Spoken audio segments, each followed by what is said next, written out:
Hi, this is Lou. Welcome to my channel. And welcome to a brand new season on YouTube. A few times a year I take a theme and I run with it. And this is the start of a brand new theme. And this year I was wondering what I was going to do. But I really wanted to tie in all the art that I make. So whether that's screen prints, whether that's large watercolours, acrylic paintings, whatever it is, I want everything to kind of revolve around a similar theme. I knew I wanted it to be abstract. And I knew I kind of wanted to bring more of my abstract, minimal, geometric style into the work that I'm doing here. Finding inspiration for abstract painting can be a little tricky. One way to do it is to go to Instagram or Pinterest and scroll through other artists' work. Or to look at books, go to galleries. There's loads of ways of finding out how other artists have been inspired. I quite often find myself inspired by reading. And over the summer I've been reading this book. This is The Old Ways by Robert MacFarlane. And in it he takes a series of journeys on foot or on boat around ancient pathways. And you may see that as I've been reading it, whenever anything kind of strikes me as inspiring, I've stuck a little sticky note in there so I can go back to it and refer to it later on. What often happens is that when I'm reading, I get a tiny little flash of something that could be a painting. And then I kind of store that away in my memory and it'll make it into a painting somewhere down the line. Other times I get inspired by actual walks and actual physical places. And so I want to include some of those in that series too. But for today, I'm going with this little glimpse that I got from reading about this trip around the Western Isles in a boat. So this is on page 108 if you want to look it up. The black water seemed oily as paraffin and gleamed with a green-gold phosphorescence. Each dip of the oars set loose a storm of light, a swarm of fireflies, a wind curl of fire leaves outlighting the vortices. Bright particles in ignition, apprehension taking form. So what I paint isn't necessarily going to look like that, but as I was reading it, I got a hint of something that it's just the spark, just the start of a little piece of imagination that's going to lead me into a painting. And so for this, it was the swirls. It was the swirls I wanted to investigate, so I started playing with spirals. So that's where we're going to start today.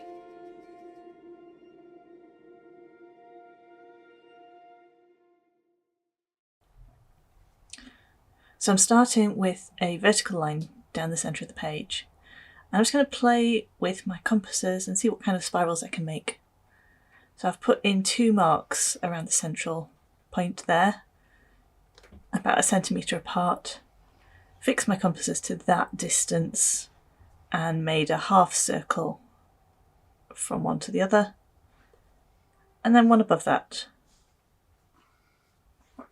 And then I put my point of the compasses back on my original point and increase the size of the compasses to 2 centimetres. Put the point of the compass in that top point of the 2 at the centre. And then I keep alternating where the point of the compass goes between those 2 points and just increasing the size of the compasses by 1 centimetre each time. And I should build up a nice regular spiral. Oh, my compasses weren't quite lined up. They must have moved, must have changed size. Let's fix them. Yep, that looks better. Back to the first point. And yes, that looks much better. So increase it another centimetre, so now it should be 4 centimetres wide. And I just keep going backwards and forwards around that central point. The one above the centre and then the one below the centre. Doing it this way is going to give me a really regular spiral that's going to fill the page, and the distance between each kind of arm of the spiral is going to be 1 centimetre in each time. I want to have a play with a different type of spiral. So again, I've made that vertical line down my page, and I'm starting with a little semicircle, and the centre of this spiral should be pretty much the same as the last one, but it should change as it goes along, because instead of increasing the size of the compasses by a fixed amount each time, I'm doubling them each time. So start with 1 centimetre between the 2 points of my compasses, and then double it. So I've got 4 centimetres, and then double it again, and I should have 8 centimetres.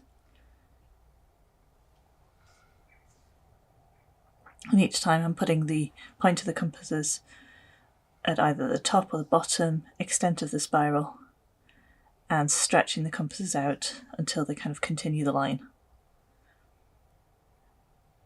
But the size of the compasses should be double the size they were the last time.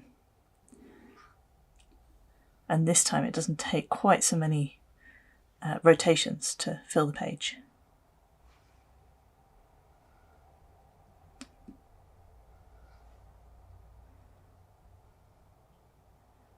And I quickly get to the limit of these compasses. I can't quite do double that amount, so for the purposes of this I'm going to stop it there.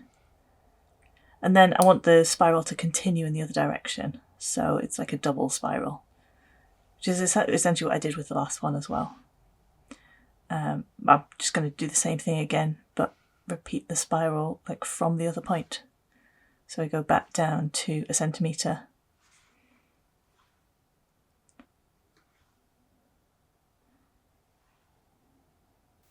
and then 2 centimetres,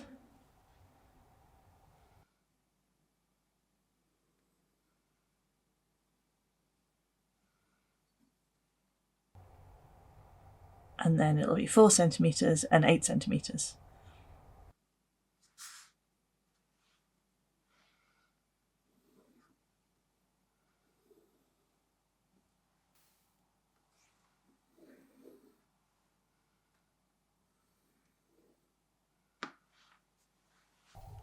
And this is the type of spiral that I decided to use on my first piece.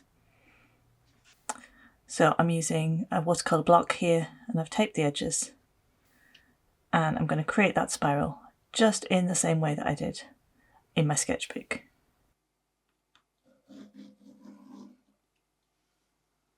For my spirals, I don't want to paint like a perfect line.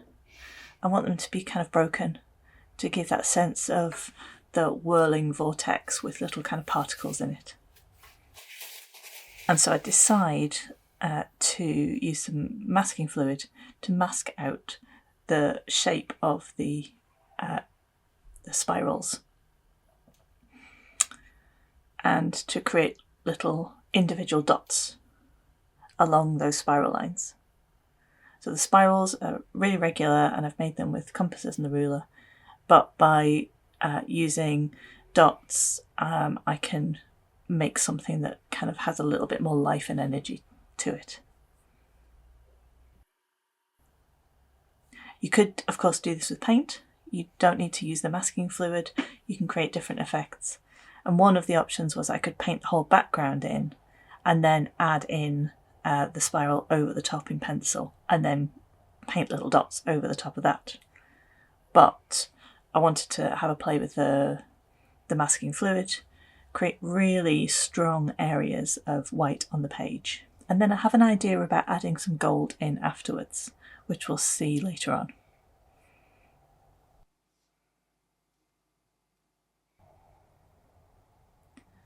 I could use a brush to add the masking fluid, or I've just got some little applicator bottles that would allow me to kind of put little small dots on.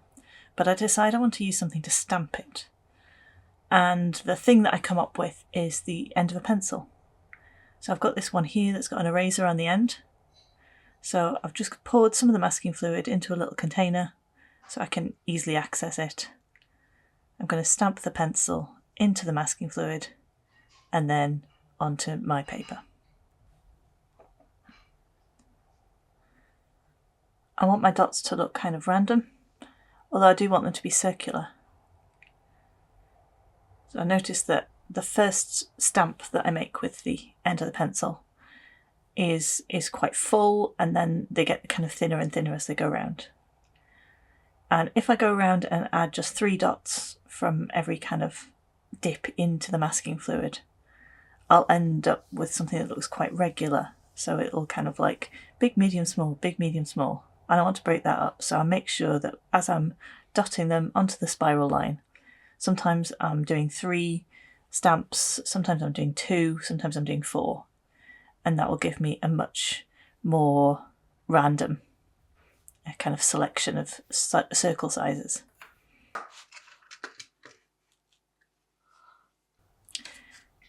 So now the colour. I've got a nice big brush, and I've got this palette of neutrals and blues that I'm going to use for the whole of this series. It's the same one that I used earlier in this year for my experimental series. I haven't changed the colours out at all. I'm going to use the same ones. Now, the inspiration passage was talking about the sea being black.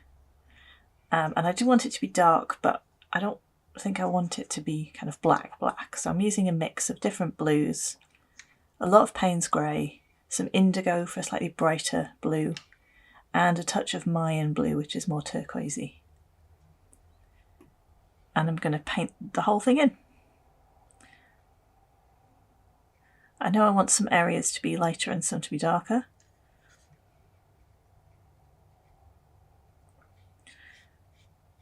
So for some I'm adding more intense hits of colour straight from the pan, and then blending that out with more water. I need to move fairly quickly because I don't want any of my edges to dry. I want the whole thing to be kind of nice and flowing. I don't mind if areas bleed into one another and you get those kind of little runny kind of marks, but I don't want any hard edges in there.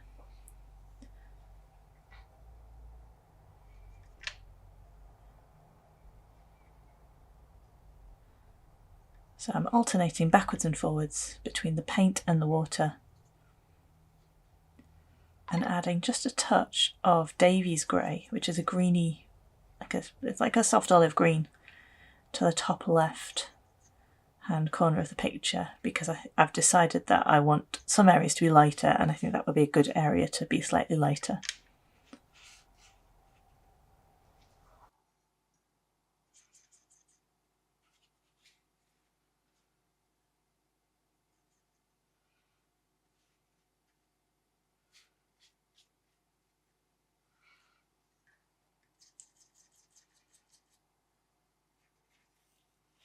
So I really like that Davies grey just mixed with the blues that are already on my brush, and with a little bit of this muddy colour that's already in the palette. Oops, got a hair in it there. Let's pick that out. Oh, I haven't got it yet. That's it. But my fingers have left a little dry patch there, so I just need to go over it, make sure it's nice and wet. This area down the bottom started to dry a little bit much, so I've gone over it with a lot of water, try and wake it up so I don't get that hard line in there.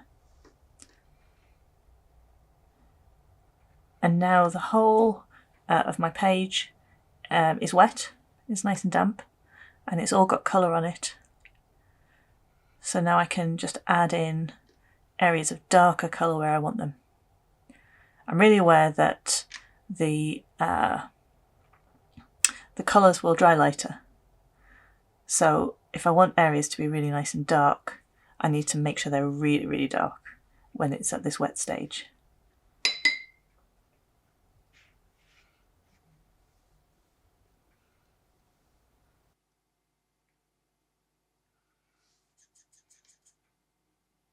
So we're pretty much done now.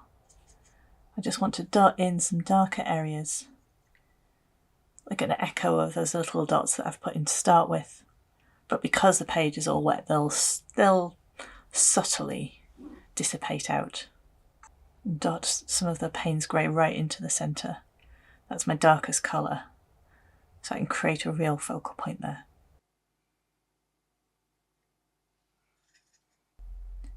So you can see that the dried painting is a lot lighter, but I've still got some areas of definition in there, and I'm really liking some of those kind of cloudy blue areas. Now I want to paint another spiral, and this one I'm just starting at the centre and moving outwards, and using a kind of up and down motion with my brush. We'll start with one little line that could be waves or currents or something like that.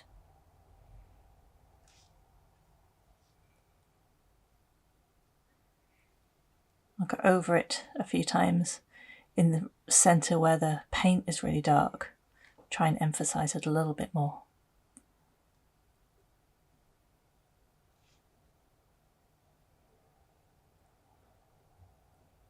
And I'm just going to take my brush round in a spiral, lifting the brush up so I've got a very fine line, and then pushing it down so I've got a wider one.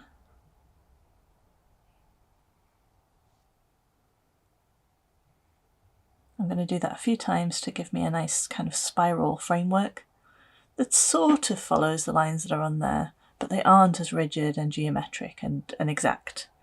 They do meander around a little bit more. And then when I've got a few lines like that, I'll start filling in the gaps in between.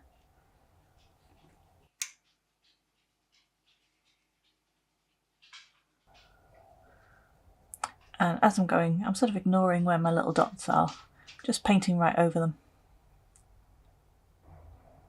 So I'm going to keep going and just adding more and more of these kind of wavy, stripy, undulating spiral marks. And I'm mixing up my colours, same ones I used before, sometimes more of an indigo blue, sometimes more of the Payne's grey. And then in the top left hand corner, I'll use the slightly lighter colours so that the waves there become sort of visible but less distinct. My final step with this painting is to completely remove all of the masking fluid dots that I've put into it. I really want to be very careful that the whole thing is completely dry, because if there's a slight damp area somewhere on your painting, it's really easy to smudge it into those pure white areas.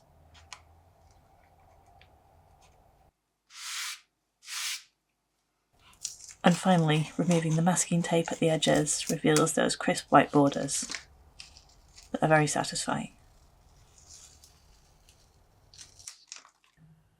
So I mentioned gold earlier, and I think it could look interesting going over those little spots with gold.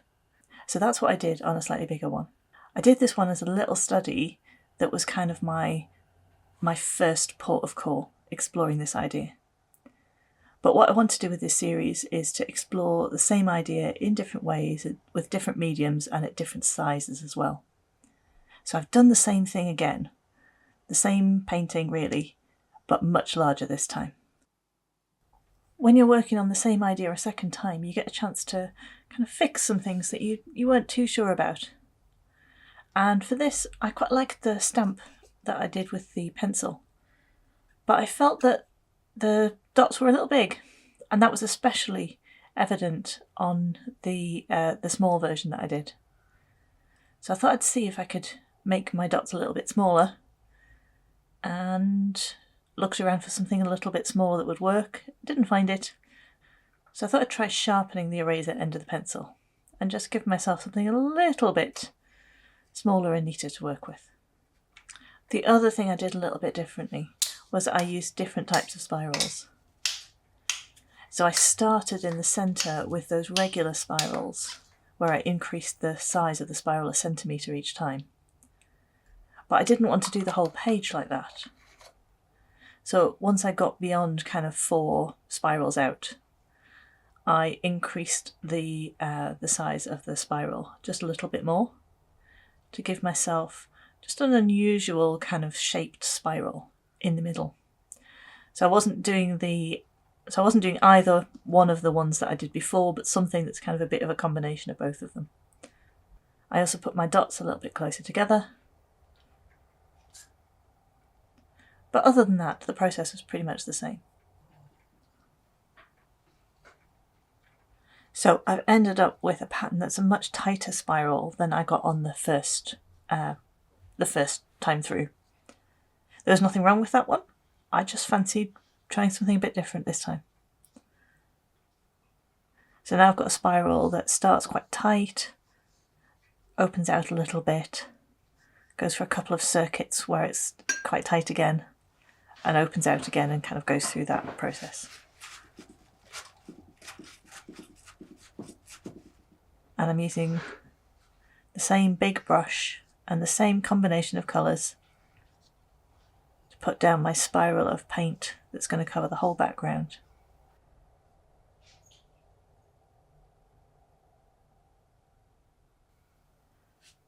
Again, adding more water into some areas so it's a bit lighter.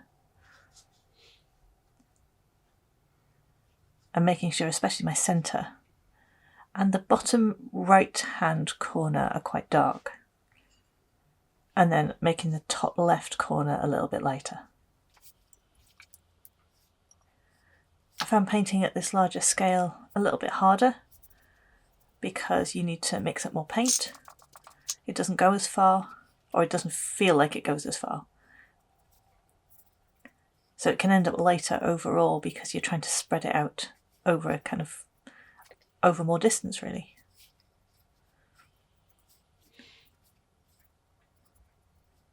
Plus, it does end up drying with a kind of more cloudy appearance because I've taken longer to put the paint on. So whereas with the smaller piece of paper, I could have it all wet at the same time. With this, as I'm working on one side, the other is drying. And so it's harder to keep it all nice and wet so that the paint flows in an elegant manner.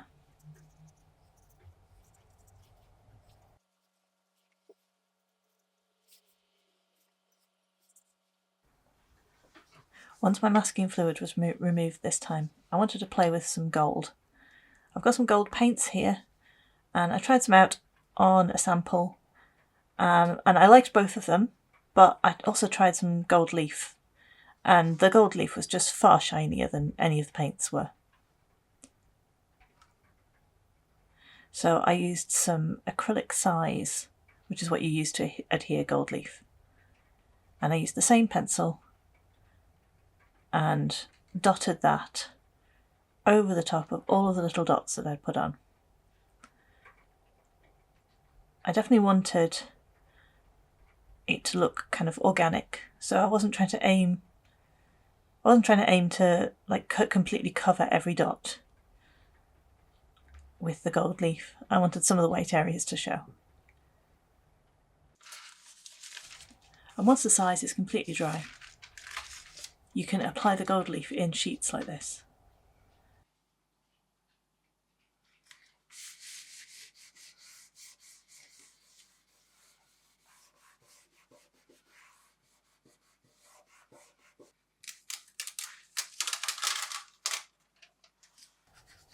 You use a soft brush to remove any excess. And don't worry, I save all the little bits for extra projects, so there's no waste.